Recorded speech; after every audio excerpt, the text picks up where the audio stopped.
Today we have a very special guest, the man, the myth, the stick handling legend, Pavel Barber. Barber, thanks for taking the time to be here today.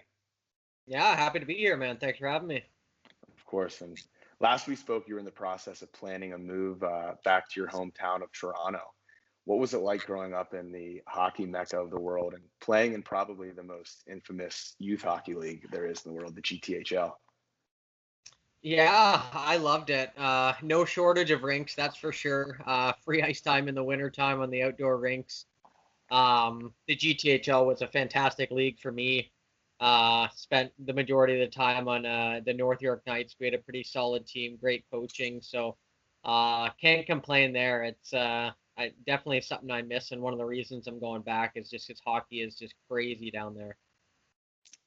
Any teammates from North York Knights, you said, that end up making it to the Yeah. show? No, none made it to the show. One of my line mates, a centerman, played D1 college hockey for the remainder of his career. He was a fantastic playmaker, puck protection guy. Like he'd be the guy who would have the puck in on a penalty kill and just hold it for 30 seconds. He was insane. Like double the points of anyone on our team. It was awesome to play with him. That's for sure.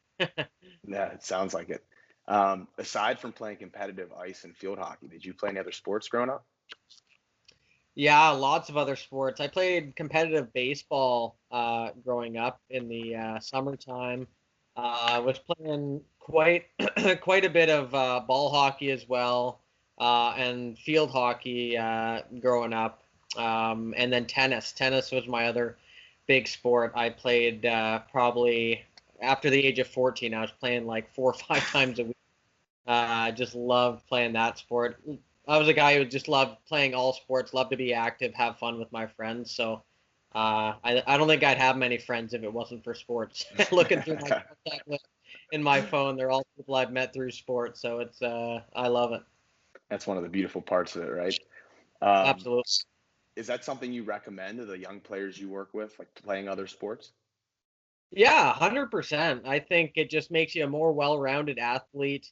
There are studies that show it decreases your risk of injury if you're doing sports other than hockey. That being like sports like running, whether it's soccer or whether it's lacrosse, just using other muscle groups in different ways to help stabilize those muscles you may not use so much. Because in hockey, we all know there's very heavy emphasis on the hips and the groin. So the more we can do to strengthen those surrounding muscles, I think it's a huge beneficial part to it. But also just the fun aspect and the cardio aspect. Doing other sports as a means to work out. So if you're a hockey player and you don't like running, like me, play tennis. Me too. Play yeah. Like most people don't like running, play tennis. Like I burn way more calories. Like I got this Apple Watch thing now, and I'll compare my runs to my sports where I'm playing tennis or ball hockey or roller hockey. I'm always burning more calories, having more fun, and I don't feel like I'm working when I'm playing sports. So it's almost like a cheat code when you enjoy a sport. And you get to socialize with your friends and have a good time. Like it's just, I love sports for that and highly recommend it to all young kids. Now, do you think there's any age though that it's necessary to focus on, like, say, a competitive hockey player growing up in Canada? Like, is there a certain age you hit that you think, while you can still maybe cross train in the off season with these other things, that they should probably focus on, ice? Yeah, absolutely. I'd say that age is probably around 12, 13 years old when you can start more specializing. That being like you said, you're still cross training with other sports in the off season, but just the sheer time and training load it takes on your body to compete at those high levels. If you're on the ice like 5, sometimes 6 times a day, you can't really play another sport to that high degree and get the rest and recovery you need. You might be able to get in short little increments of training in those other ones, but it's something that where it's just like we're kind of in terms of time management and recovery for our body.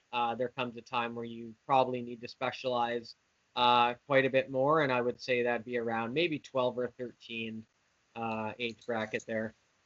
Makes sense. Now, I know at the age of 18, you had the opportunity to play field hockey for Team Canada. Tell us a little bit about that opportunity and what was it like making that decision to focus on field hockey over ice? Yeah, it was a weird time in my life. Obviously, amazing to represent my country. It was a pretty foreign sport to me. I didn't pick up a stick until I was 17 years old. Oh, So wow.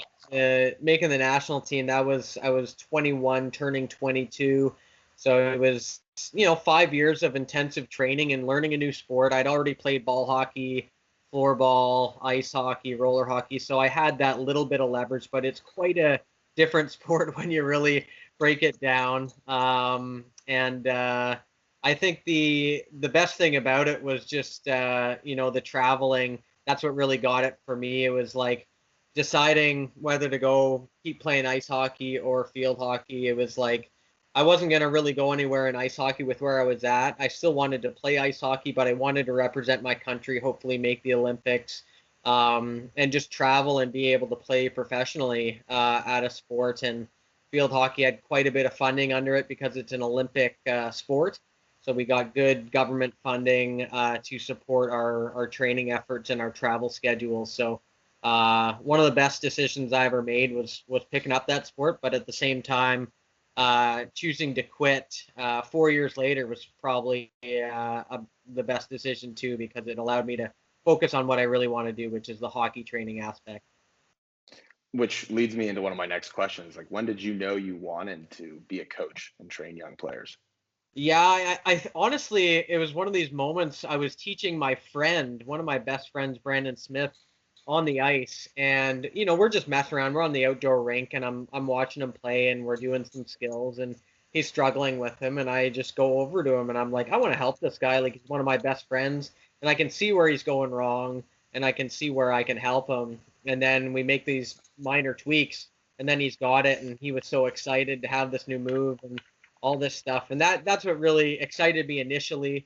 And then just I kind of innately always have that in me where I see a kid on the ice or I see someone struggling with something that I know I struggled with a lot because I went through all that trial and error process to get to where I'm at with my stick handling, like learning these things. And I want to be able to pass that on to people, help them get the skill faster, be better.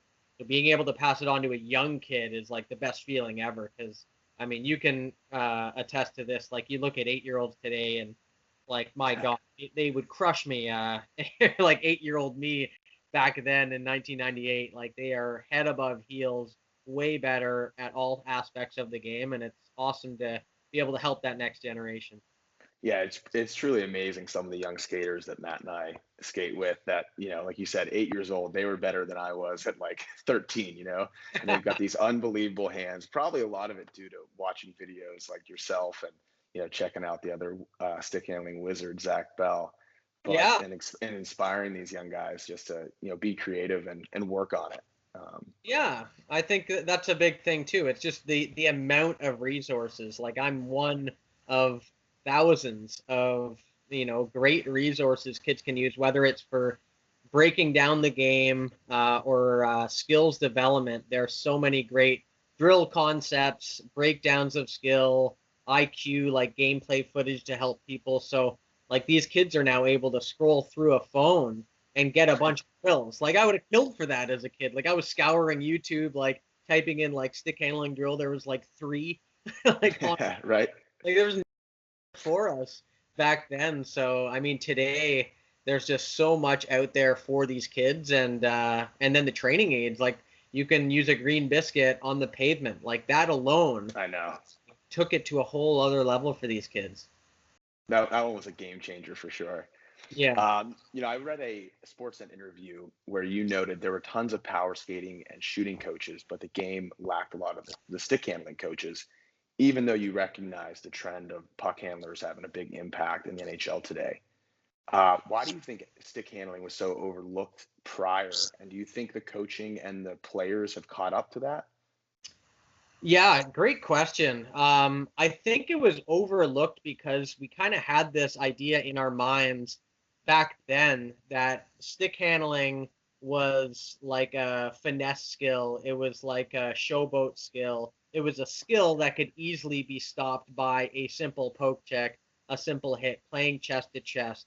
So in people's minds, it was like if all things were perfect in our perfect imaginary world, no stick handling move would work, and that's great. Like, but the problem is no one's flawless, and the fact is there's countless examples of these players using these moves effectively.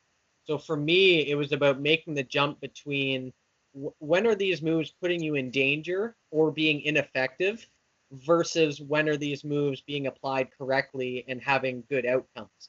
Because people make this ridiculous notion that like this move will get you hit. And I'm like, please look at my feed. There's so many examples of this exact move. Now, it's possible to be hit using this move, but it's all situational, right? It's Right. always situational. It always depends on the situation. So if I have a guy on my left, making a toe drag move to my left is probably not the brightest move. Probably going to get my clock clean. So it's like little things like that. But I think that was the mindset of coaches back then, was just like stick handling. Some have it, some don't, but it's not a big part of the game. And it really wasn't in the early 90s, right? It wasn't like that much of a game changer as it is today, if we're going to relate it to today. But to your second point, I think coaches have absolutely caught on now, to the point where almost everyone is teaching some form of puck control skills. And I think that's the big misconception with what I do. People think it's all like, when I'm training people, it's all like flashy one-on-one elimination. For me, it's all about puck control. So that can be related to puck possession skills, being related to catching a pass in the right spot, holding a defender off with one hand on the stick, skating up the ice, building your stick handling into your stride so both are working with each other, so you're able to keep the head up and things like that. So it's such a wide array of skills, but if you have great skating as your foundational skill underneath you, and you add good stick handling to that equation, you're going to be such a dangerous player. And we see it like guys like Braden Point and Matt Barzell are two of my favorites to watch because they are elite skaters with great puck control skills. Absolutely. And actually, who would you put in your top, if you had to make a list of top 5 set of hands in the NHL? And I know Yeah, that's a tough one, but it is. I'm probably going to mess this up. I've made like top four, but I would say Patrick Kane be my number one. I'd have McDavid as my number two. I would have um, Barzell uh, probably as my number three. Pedersen, Elias Pedersen, I'd oh have, yeah, and probably Pasternak would be there as well in the top five. Obviously, you could argue 25 other guys could be up there, but those would be mine just off the top of my head. for sure. And you know what? Pedersen reminds me of, well, I Yeah. assume it's an ode, your name, an ode to Pavel Datsuk. He's like Yeah. the one guy that's come into the league since then. And I'm like, there's something about his style very Yeah. much replicates. I couldn't agree more. I said that right when he got into the league. And even when he was in the SHL, I was watching a ton of his highlights.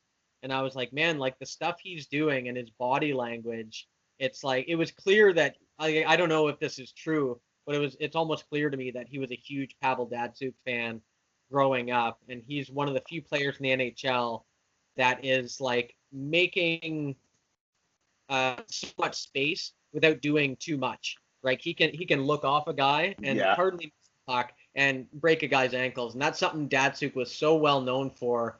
Was like obviously he had great hands, but so much of it was just his body, right, and how his body moved. And Pedersen is so much like that. and that little patience I feel like these guys have, where they can make that little shoulder shift and get a Yeah, defenseman to bite on that when so many other players would have already moved that puck, whether they passed it, shot it, dumped it in the corner. yeah. These guys just have that, I don't know, that nerve that I certainly lacked back in the day. I always tell people that it's like when you get to a level where you're very, very confident in your hands, you afford yourself that patience because you know as that gap shrinks, that's not the end of the world to you because you have outlets, you have moves to escape from that. Whereas players who don't have those skills, absolutely, you're going to be wanting to get that puck off your stick a little bit sooner than a guy who's better suited in those tight areas. Absolutely. So what's it like getting on on the ice with some of these NHL players? I know you've worked with Jonathan Taves, who's, a shootout specialist. Oh yeah. Um, yeah, what are those sessions like? 'Cause I know you've worked with Vertanen as well. Yeah, yeah, they're very targeted. Like I basically have a framework I work within, and everything I do, there's no like written practice plan, but it's basically you look at the player individually, like what's their player identity. Like for Taves, like two-way forward, spend so much time in the middle, a lot of time in those small areas, getting pucks out of corners. So what skills can I add to make you better at the specific areas of the ice you spend the most time on? So that's how I approach it. You approach it like the individual because everyone's got to have like something a bit tailor made to them. And I mean, with Taves, I loved it because he was very much like right off the start. He's like, if this doesn't look good, if this looks awful, tell me, right? He's like that mentality. He's like, I gotta know. And then when I was telling him to do this instead of that, he was questioning it, like why? And I love that. I love when players do that because everything I say I base it off something, and I want them to know why I would rather this than that, because situationally, then they're gonna make the connection in their head uh, as to why one would be better than the other. So, for example, we were doing like a open faced hip pivot where you open your hips and fake one way, and then one where you turn your back and do the same thing. And we were discussing which one to use in what scenario, and it's like we always want to be front facing. We always want to see what's in front of us. But if the gap shrinks, which often in the NHL it does, puck protection is always our number one thought.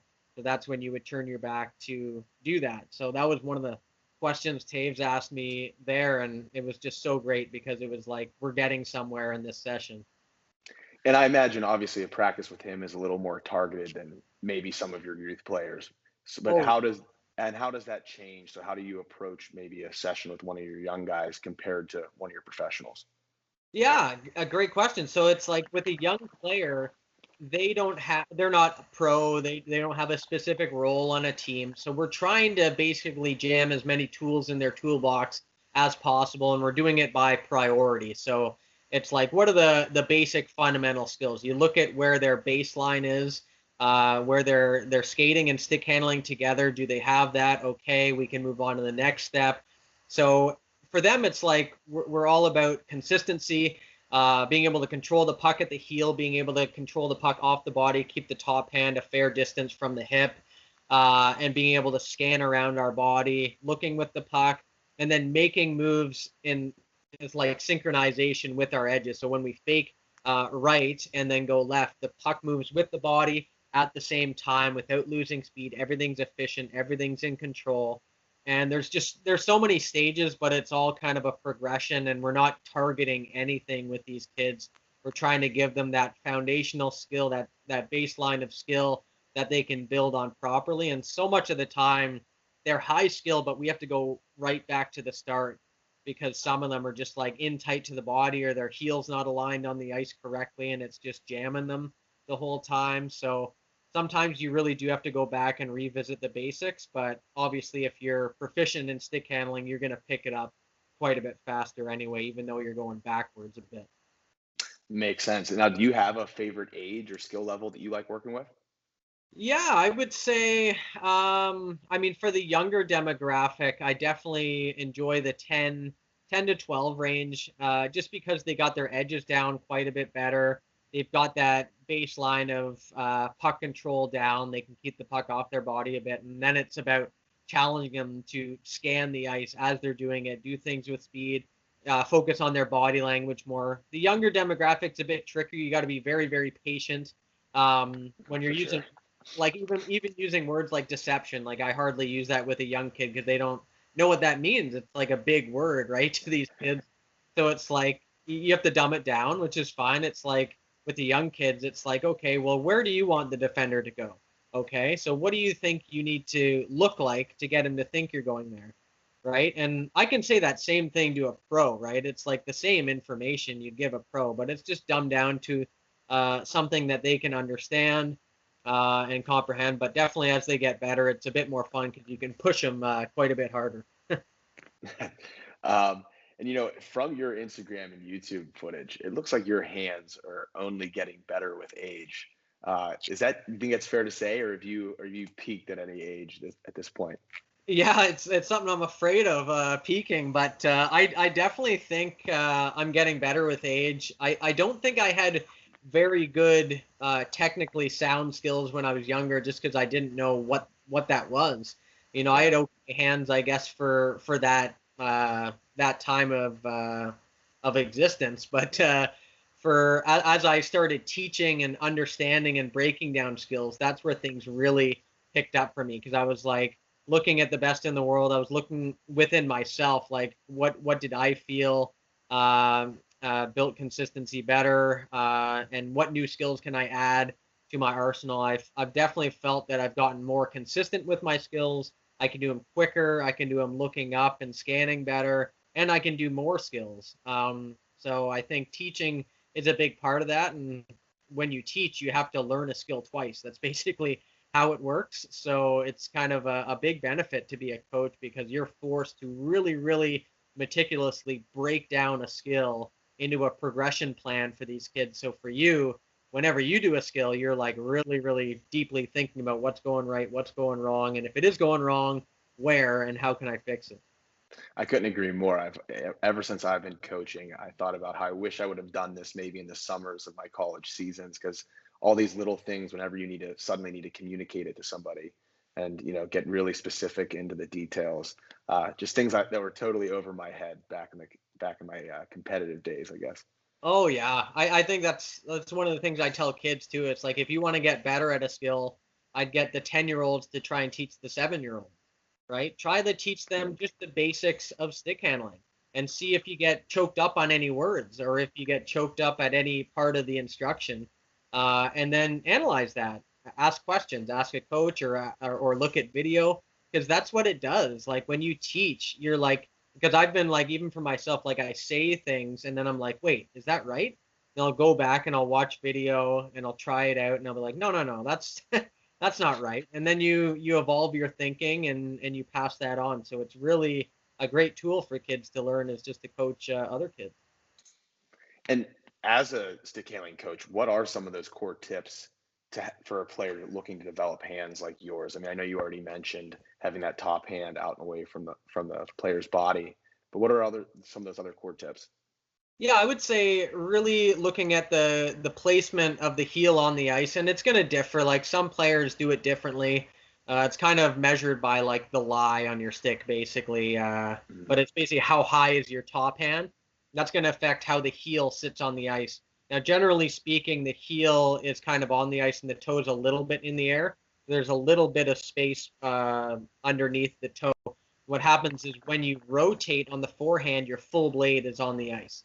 Whereas if you have the full blade on the ice in the middle point, when you rotate, the heel actually comes up off the ice, and then the puck, when you touch it, comes into the body. And that's obviously something we don't want to do as a basic skill. Like if you need to drag it in, that's fine. But when you're stick handling up the ice, you want that puck off the body, ready to shift left, right, skate at top speed, look up, all that stuff.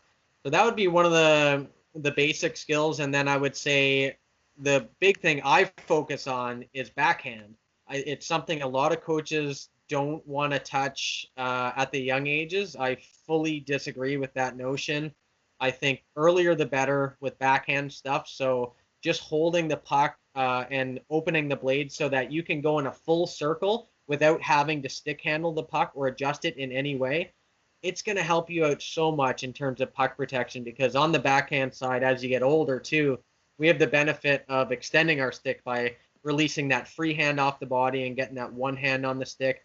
And that can open up new worlds for you. And as I mentioned, like those players like Barzell and Braden Point, they live off of like backhand side puck protection. Crosby, same thing. Yeah. Like got that around the back backhand pass. And all those backhand passes, because he is so good and so confident on his backhand. Are there any common mistakes you see with young skaters trying to improve their hands?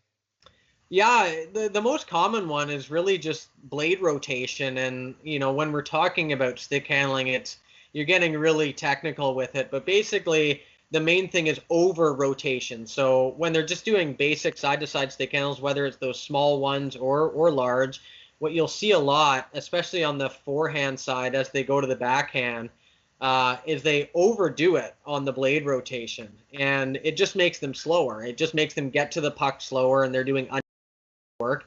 And it seems like a small thing when you're doing one stick handle, but when you add it up over time, it's very hard. It adds an extra layer of difficulty, adds extra time. So really, it's just about we want to rotate the blade to keep the puck flat and to get the puck to go in a direction we want it to. That's really the basis of stick handling, right? It's getting the puck from point A to point B, keeping it nice and flat, keeping it nice and controlled off the body. And when people are too non-mindful of their blade rotation, it's really hard to build that consistency. So I think the main thing I do is I do an overhead cam, so we're filming from the top down. You can actually see how much the blade rotates from that view. So you'd be able to kind of see like here, like how much the blade is rotating versus like if you're doing it very efficiently. I've never thought of recording on that angle. I'll certainly have to try that out next time we're Yeah. on the ice with some players. Yeah. Now, Great. do you prefer working with clients like ongoing, throughout the year, or do you prefer some of those camps that I know you do, not only in North America but even around the world?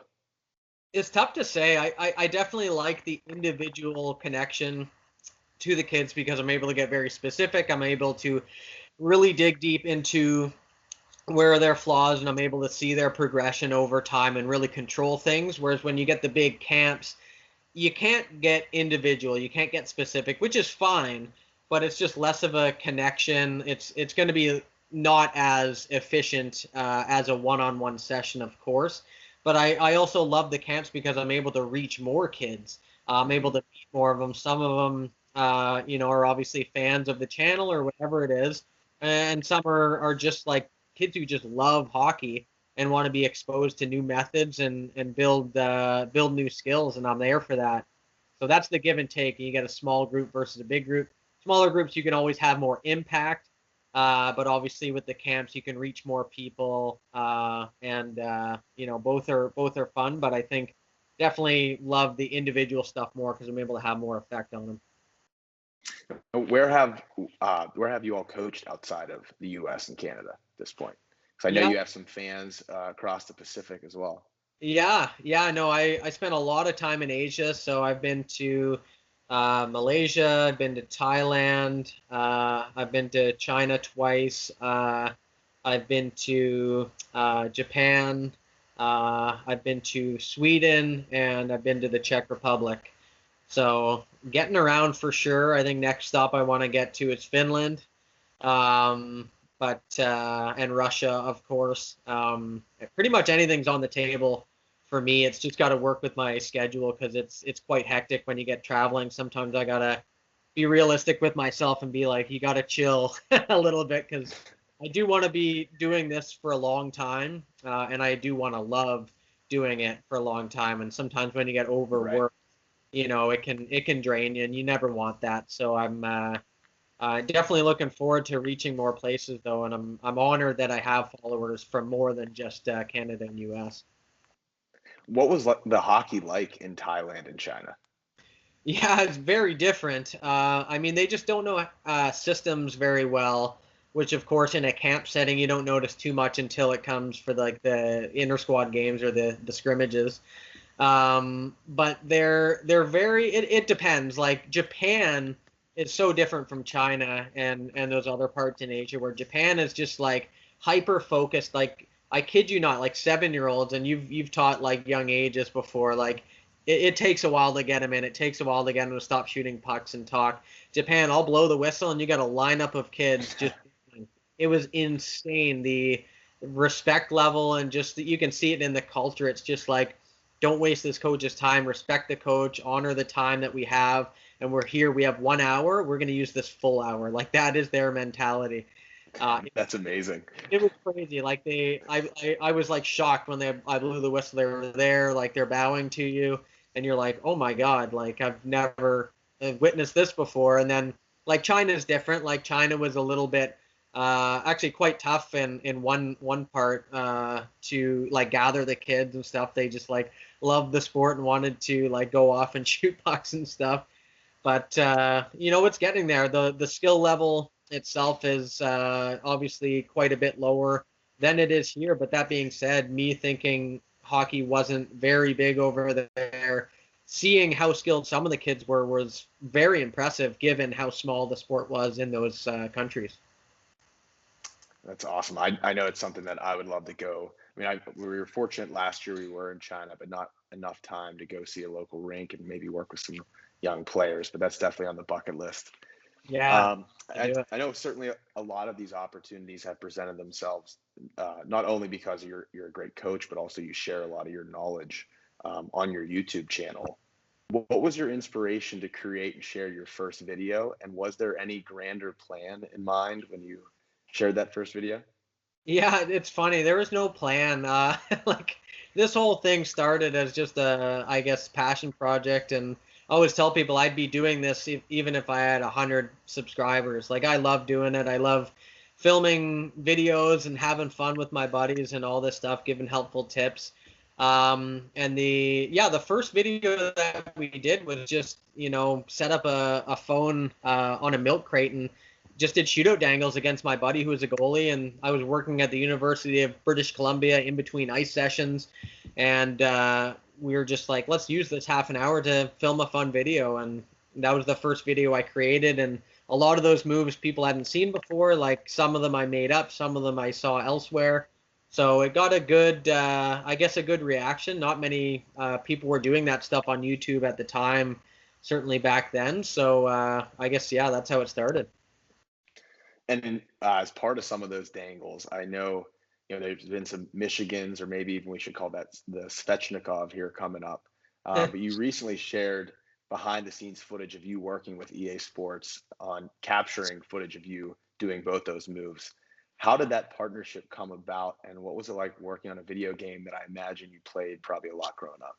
Yeah. I mean, I'll answer that last part first. Like, it was a huge honor and played it quite a bit growing up. I was never good at it, but I definitely enjoyed playing it. But it was actually funny. Like, it was 3 years ago that I started, and because they do it in Burnaby, British Columbia, which is just a 25-minute drive from me to their EA headquarters.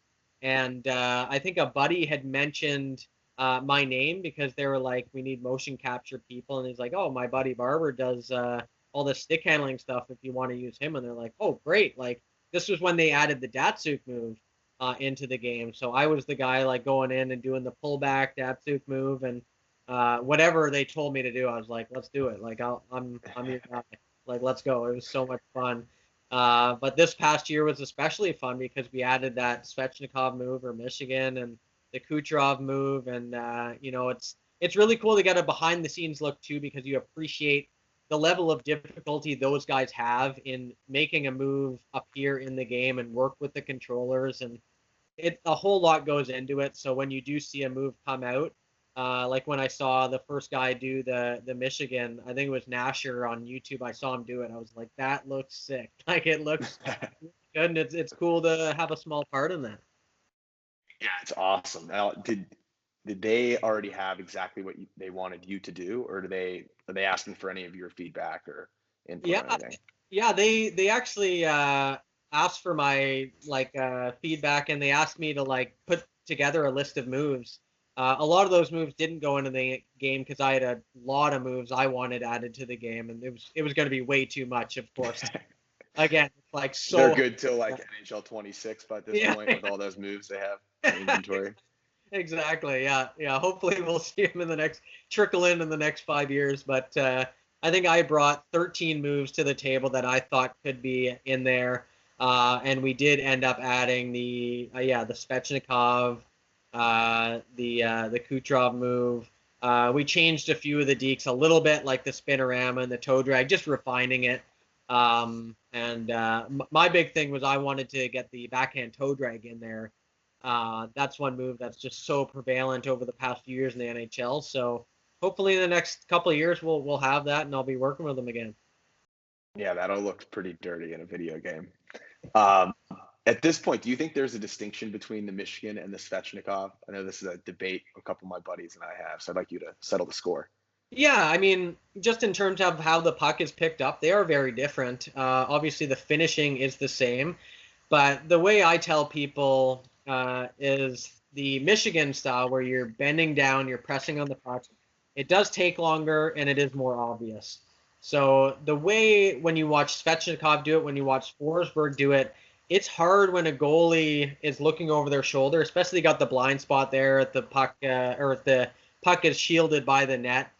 It's hard to know they've elevated it onto their blade. But with the Michigan, you see him go down and press. You kind of know what's coming. Plus, like I said, it takes more time. So I really think there's a lot more value in the way Svechnikov did it, where you just pull it in, you dig under the puck, and do it. And I think you're going to get a lot more success there. And all across the pro leagues, the vast majority are using that method. So I think that's what the pros are seeing too. And now, do you think that's going to grow in the game? Like, Yeah, in a couple years from now, is that almost going to be every few games we're going to see one of these? I don't think every few games, but it's going to grow more for sure. I mean, just this past year, it's growing exponentially in terms of attempts. And it's funny, like when people are talking about the fact they might make it illegal, like there's no reason that it's a low percentage move. Like for the amount of attempts versus goals, I mean, it's like 2 for like 40, or 3 for 40. Sorry, especially twice. So it's a low percentage move. It's going to get more high percentage. But it is a move you're going to see quite a bit more. I mean, you're going to need to look for more creative ways to score goals as players get better. And realistically, like I always tell people, don't think of this as a showboat move. If you can consistently get it onto your blade, it's just an elevated wraparound. Everyone tries wraparounds. This is just one where the puck comes off the ice. If you can get it onto your stick like 85% of the time, it's a consistent move. It's just like any other move, right? So if it has an application, if the time is right, there's no better option. Why not try it? I love that perspective. Do you think there's any other trends like that that's coming into the game?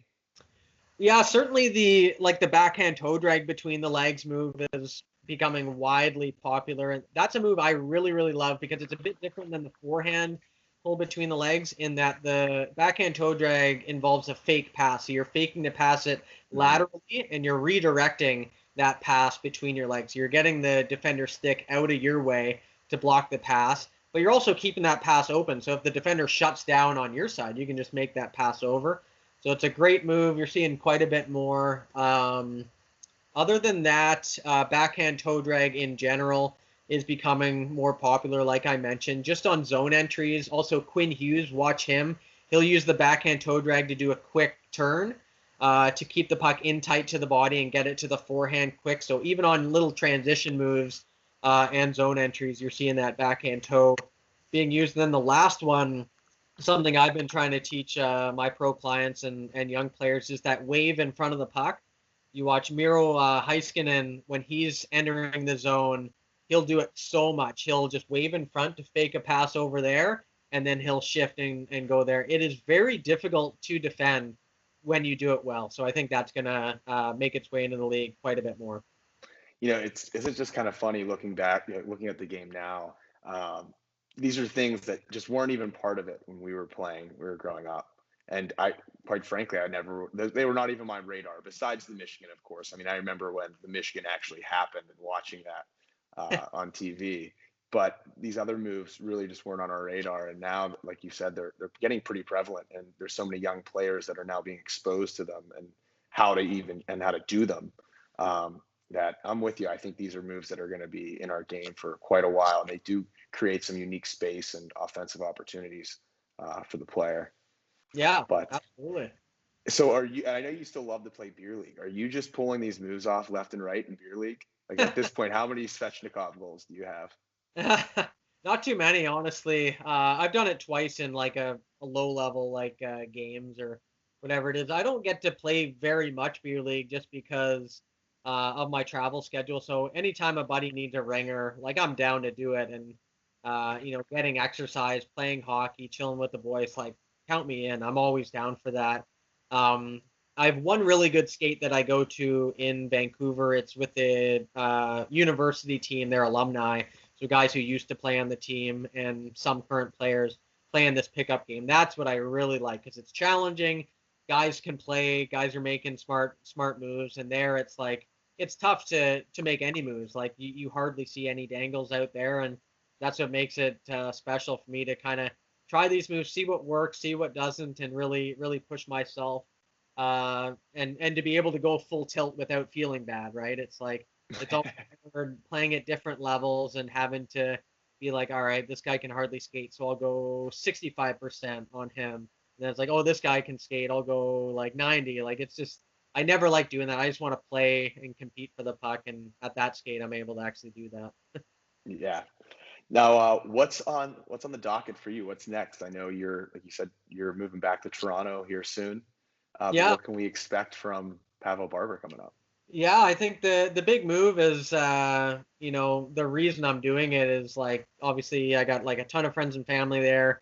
I got a lot of work I can do there like in the hockey hub that is Toronto, but also just content wise I wanted the resources to be able to push out more content, and the outdoor rinks alone there are enough to get a guy like me really excited. And Vancouver is pretty dead in terms of the resources you can use. The outdoor rinks here suck. It doesn't get cold enough to flood or anything like that. So I would always spend 2 months in Toronto every winter for the past 8 years that I've lived in Vancouver. We're in Toronto because I had those rinks to film at, and now I'm going to have them for the full winter season. And I got all my contacts there, and I just think everything's going to step up a notch for me in terms of my instruction, in terms of my social media. It's time. I was like, at a little bit of a standstill here in Vancouver, and I want to like push forward and do more. So that's what's going to happen when I move to Toronto. That's awesome. It's really exciting. Before we get to some like quick hit questions at the end, just one final question of any special advice for some young players out there who are looking to, compete at the next level. Yeah, I think the biggest thing is the mental side, guys. When you're a young player, it's you're gonna get a lot of people telling you can't, telling you what your potential is, whatever it is. I think the biggest thing I wish I was told as a kid was no one knows what your potential is except for you. And that's going to be determined by how much you want it and the work you're willing to put in. So when someone does tell you like you're garbage or you won't amount to anything or whatever it is, it doesn't actually mean anything because they don't know you. They don't know the work you're going to put in. And there's so many examples of NHL players who were told that. Look no further than like guys like Marty St. Louis, guys like Johnny Gaudreau, obviously smaller guys who were probably told no more than the bigger guys. Like they fought through it and they knew what their potential was. So I think that's the biggest thing for these young kids is just try to block that off, try to put in the work, and maybe even use it as motivation to show them that they're wrong. I love that. And I'm always a big believer of, control the controllable, right? You can't control what someone Exactly. says to you or what the ref does, or if the coach, benches you for a minute. It's how you react to everything. Yeah, that's great advice, man. All right. Some quick little questions for you. So I know you have used tons of equipment over the years, but what's your curve you're rocking these days? TC2, it's a true curve, and it's basically like a P92. I get mine custom made a little bit, so I get the max height blade, so it's a bit thicker, and then I have a little bit more curve on the toe than a normal TC2, but it's basically a TC2 curve there. Cool. What flex? 75 flex. And what do you weigh? I weigh 162. Sorry, I know you didn't know there were so many personal questions coming at you Oh, now. no, that's good. And do you have a preference on kick point, whether low, mid, or some of these ones now have a hybrid? Yeah, definitely low for me. I'm not a guy who gets people on shots from the top of the circle or further. I'm a quick release, catch them by surprise guy. I'm with you on that. What kind of butt end grip do you go? Do you go tape or are you using a butt ends or? Yeah, I use the butt end. I think it's a Twirl 88 is what it's called. I've loved those things since they came into existence. I was using something called a Tacky Mac before, similar concept, but it was a little bit too thick for my liking. It almost was like Mark Stone's Yeah, massive. that's Yeah.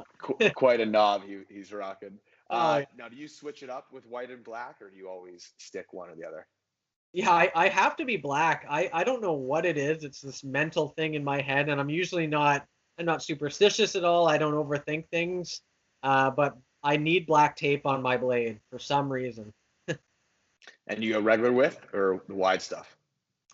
Sorry. Oh, the for the tape, just regular. Honestly, like it wouldn't bother me either or, but I use regular width. Gotcha. All right. What hollow do you use for your skates? I use 5/8. 5/8. It's a good one. And then tongue in or out? Tongue is tucked under the shin pad for sure. I'm with you on that one. All right. Last 5 questions for you. They're pretty quick. Favorite sport to watch besides hockey? Tennis. Well, I got to throw this one in. Nadal or Federer? Federer. I have a one-handed backhand, and I learned it from Federer. So, but man, I love Nadal too. But definitely Feds is my guy. All right. Favorite book you've read recently? Ooh, recently, I would say, Or all time, if that. yeah, I would say The Monk Who Sold His Ferrari. Really good book. It's actually Datsuk's favorite book as well. But it's a very good book. I highly recommend anyone read. It kind of outlines, when you're going through life, it's like what's the purpose of certain things and not to take certain things for granted. And material things really don't matter at the end of the day. It was a really life-changing book for me. That's awesome. I'll have to check that one out. Your favorite two-piece hockey stick combo from back in the day? Oh, I got this one. I love these questions, man. I was the Synergy Grip green, Yeah. and I would use a Shanahan Curve Easton Wood. Easton Wood. All right. Yeah, buddy. So is that the green one? I think that was the grip light, if I'm not Yep, mistaken. exactly. Yep. Yeah, and I was a big fan of those Z-carbon blades with that flex point, which looking back at it, I don't know if that was like messing up anything else with like the flex Right. point of the shaft, but I Yeah. loved those when those came out. I was a Oh, Madonna curve though. That Shanahan was a little too, I think I was a 6 lie, and I'm like a hard 5 lie kind of guy. oh, okay. Yeah, I've always So been like, not that I knew that back then, but yeah, I've been a 6 lie guy the whole time. that's a good choice though. The grip light was such a great twig back in the day. Yeah. I know you're a big guy into your fitness and just staying healthy in general, but what's your favorite guilty pleasure food? Ooh, favorite guilty pleasure food. I would say probably pumpkin pie. I'm like, I could eat a whole pie. It would be hard to put one piece in front of me and get me to stop on those. Fair enough. And last one for you. If you could have dinner with any 3 NHL players, past or present, who would they be? Okay, Pavel Datsuk, number one. Patrick Kane, number two. And geez, why not throw in Wayne Gretzky? You gotta have that guy. It would just be Right. wrong not to invite him, right? It'd be a little insulting, I think. Yeah. Awesome stuff. For all of our listeners, you can find Pavel Barber on Instagram at Hey Barber and at Pavel Barber Training, all one word, and find him on his YouTube. It's simply Pavel Barber as well. Barbs, I really can't thank you enough for taking the time to be here today. Anytime, man. I had a lot of fun.